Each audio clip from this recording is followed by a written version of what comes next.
38 பேர் உயிரிழந்ததாக வந்த தகவலை தொடர்ந்து தற்போது மேலும் ஒருவர் உயிரிழந்திருப்பதாக அண்மை தகவல். 8 குழந்தைகள், 17 பெண்கள், 16 பெண்கள் உயிரிழந்ததாக தகவல் இருந்த நிலையில் தற்போது மேலும் ஒரு பெண் உயிரிழந்திருக்கிறார். மொத்தம் 39 பேர். 8 குழந்தைகள், 17 பெண்கள், 39 பேர். இவர்கள் மொத்தத்தையும் சேர்த்து 39 பேர். கரூரில் சனிக்கிழமையில் விஜயனுடைய பிரச்சாரத்தில் ஏற்பட்ட எதிர்பாராத விதமான கூட்ட நெரிசலில் சிக்கி தங்களுடைய உயிரை இழந்திருக்கிறார்கள்.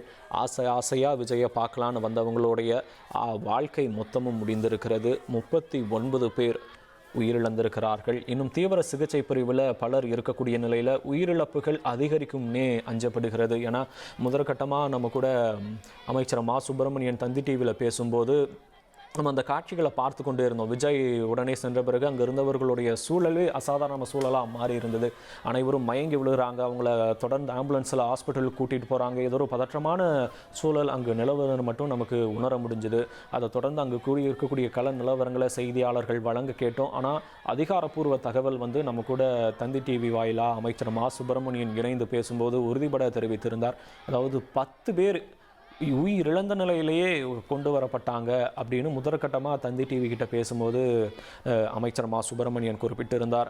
பலர் சிகிச்சைக்கு அனுமதிக்கப்பட்டிருப்பதாக தொடர்ந்தார். அதை தொடர்ந்து பேசும்போது அடுத்த கட்டமாக பேசும்போது 31 பேர் உயிரிழந்திருக்காங்க. அனைவருமே கொண்டு வரும்போது உயிரிழந்த நிலையில தான் கொண்டு வரப்பட்டாங்க. இதில் குழந்தைகளும் அடக்கம் அப்படின்னு சொல்லியிருந்தாங்க.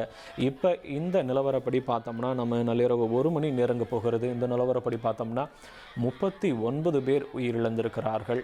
அதாவது 7 மணி அளவில் விஜய் அந்த பிரச்சார பகுதிக்கு வந்தார். அவருடைய பேச்சை காண ஆவலோடு காத்திருந்தவர்கள் விஜய் உள்ள இறங்க அந்த பிரச்சார பகுதிக்கு இறங்க கூட்டம் கூடிக்கொண்டே இருந்தது. அந்த கூட்ட நெரிசல் காரணமாக 39 பேர் உயிரிழந்திருக்கிறார்கள். 8 குழந்தைகள் உட்பட 17 பெண்கள் உட்பட 39 பேர் உயிரிழந்தார்கள்.